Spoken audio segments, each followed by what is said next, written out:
I am perfect. I am beauty itself. No one can outshine me. Are you blind? Look what you've done. You ruined my clothes. Do you even know who I am? My child, forgive me. My eyes are weak with age. I did not see you. Are you mad? Who is your child? Do you think you deserve to speak to me? Look at you. Rags, wrinkles, nothing. Cynthia, the mirror you worship will betray you. May your beauty melt like candle wax. May your pride be your prison. Only when you live with ugliness will your heart learn. Old woman, you should be locked inside your hut. Walking around like this, shaking, useless. You smell of poverty. Don't you dare touch me again. No, this is not me. Where is my beauty? Mirror, give it back. No!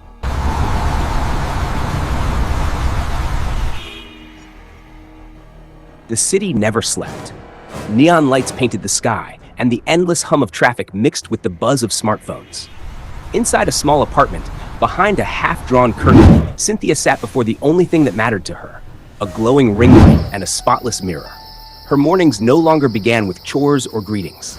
They began with poses. She would tilt her head, purse her lips, and let the shutter click 100 times before breakfast. Perfection, she whispered to herself as she swiped through her selfies. Each picture was a weapon, each post another arrow into the heart of envy. On her phone, the world applauded her. Hearts, likes, and comments poured in. Queen! Unreal beauty! Slay forever! She drank it in like water, and yet the thirst only grew. Her parents watched from the doorway. Her mother, apron-tied and hands flour-dusted, sighed. Cynthia, please, come help me peel yam. Your father will soon return from the shop. But Cynthia didn't turn. She adjusted her foundation under the light, her voice sharp. Peel yam? With these hands? Do you know what my followers would say if they saw me smelling of yam water? Her mother's eyes dimmed, but she said nothing. She turned away, her shoulders heavy with silence. Outside, children played. Friends she once laughed with walked past her window, holding books, chatting about exams and dreams. Cynthia's laughter was louder, sharper. Who needs exams when the world already knows I'm a star?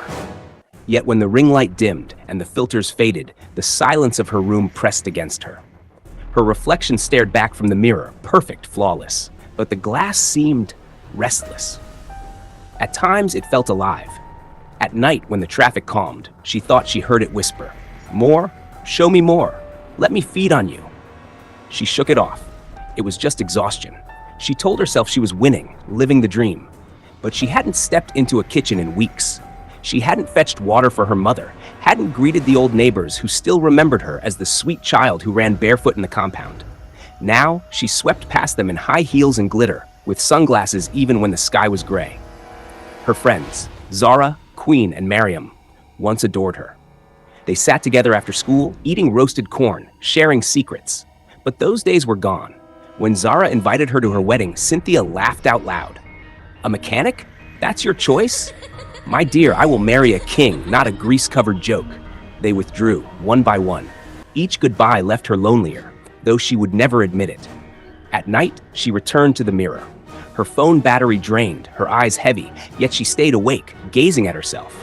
She touched her cheeks, her hair, her lips, whispering, "This face will never fade. This beauty will never die." But as she spoke, the mirror flickered faintly. For a second, just a second, she thought she saw a crack running through the glass, like a scar across perfection. She blinked, and it was gone. She pressed her palms against the surface. The glass was cold, almost pulsing. A chill ran through her, but she smiled anyway. "I am Cynthia. No one is more beautiful. No one." Outside, the city rolled on. But in that quiet room, a mirror waited patiently, and somewhere deep inside it whispered again, soft, almost mocking, "We'll see." 1,000 voices rose at once. Women shouting prices of tomatoes and pepper, traders clapping to draw customers, children weaving through the crowd with laughter. The air smelled of roasted corn, fresh fish, and sweat. Under the shade of colorful umbrellas, Lagos moved like a river, restless and unstoppable. And then she appeared. Cynthia. Her heels struck the earth like drumbeats, her sequined blouse catching every flicker of sunlight. A silk scarf framed her face, and her phone was raised high in her manicured hand. She was live streaming her walk, lips curving in a practiced smile, eyes glittering behind tinted glasses. "Say hello to your queen," she laughed, waving at her viewers as the screen filled with hearts and fire emojis. People in the market paused. Some admired, some sneered, some whispered. "Fine girl, but no respect," one woman muttered as she rearranged her plantains. "She walks like the ground owes her something," said another. Cynthia heard them but only smiled wider. Their envy was her crown. She drifted between stalls, pouting for her camera, tossing coins lazily at traders, never once looking them in the eye. Then it happened. Turning sharply, she collided with someone. A basket tumbled. Firewood clattered onto the ground. The sound cut through the market noise like a bell. An old woman stumbled and fell to her knees. Her wrapper was faded, her back bent, her hands trembling from age.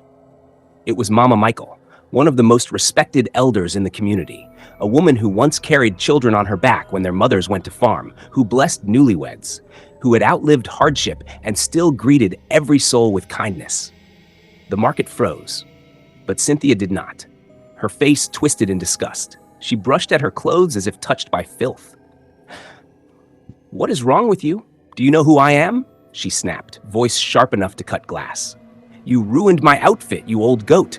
You shouldn't even be outside. Stay in your hut where you belong." Gasps rippled through the crowd. A little boy began to cry, clutching his mother's wrapper. Traders dropped their wares in shock. "Cynthia, apologize," someone shouted. "She is your elder, your grandmother's mate," cried another. But Cynthia only flipped her scarf, adjusted her phone, and hissed. "Apologize? To this? Never." Mama Michael's hands shook as she gathered her scattered firewood. Her voice, though soft, carried like thunder. "My child, my eyes are no longer sharp. Forgive me, I did not see you." But Cynthia turned her back. She tossed her hair and walked away, laughing into her phone camera as if nothing had happened. The crowd watched in silence, hearts heavy with shame. Then Mama Michael stopped. Slowly, painfully, she rose to her feet. She lifted her hands toward the sky, and her voice deepened, ancient and powerful. "Cynthia," she cried, "the mirror you worship will soon betray you. May your beauty melt like candle wax. May your pride be your prison. You shall not see beauty again until you live with the ugliest soul on earth. Only then will your heart learn." The marketplace went deathly still. Even the drummers under the mango tree stopped. The wind itself seemed to pause. Cynthia froze for the briefest second. A chill crawled down her spine. She turned, laughing nervously. "Old woman, you must be mad." But her laughter rang hollow. The crowd did not join her. They only stared, their silence louder than judgment. For the first time, Cynthia felt the weight of eyes that did not admire but pitied and condemned. And somewhere deep inside her apartment, the mirror at home trembled. A faint line stretched across its flawless surface, thin, sharp, and waiting to grow. It was small, hardly noticeable. Cynthia woke one morning, stretched beneath her silk sheets, and reached for her phone before even saying good morning to her parents. She smiled at her reflection in the mirror, ready to take her daily selfies. But something seemed off.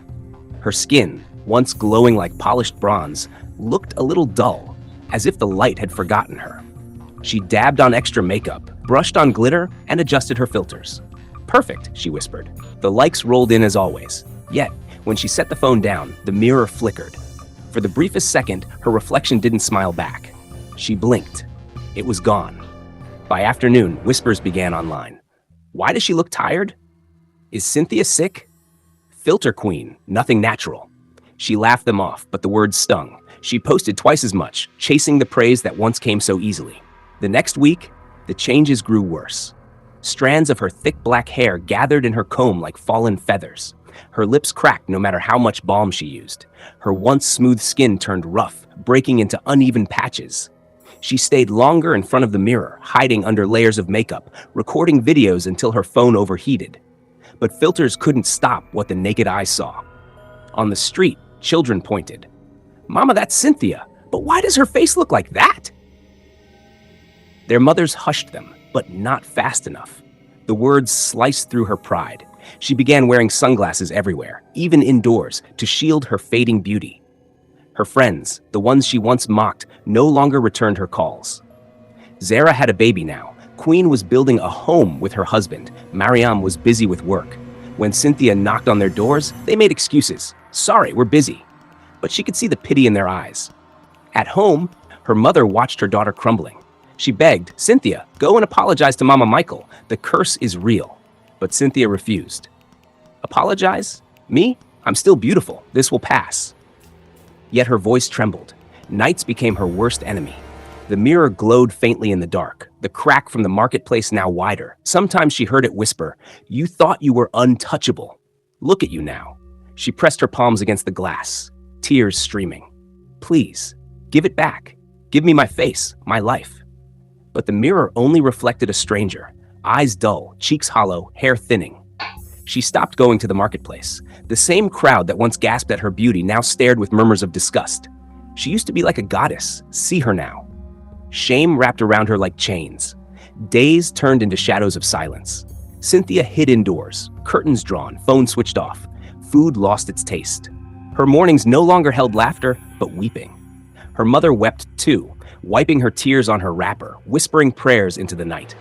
One evening, as Cynthia lay on her bed, too weak to rise, a cold wind slipped through the window. The mirror rattled, and from its cracked surface came a voice, deep and mocking. Your beauty is gone, but your curse has just begun. Cynthia screamed, clutching her ears. The mirror pulsed with light, showing her reflection melting like wax. She collapsed on the floor sobbing, her voice hoarse. What must I do? What do you want from me? But no answer came, only her reflection, broken, hollow, and fading more each day. Rain hammered the zinc roof like a warning. Cynthia sat on the edge of her bed, hoodie up, face hidden.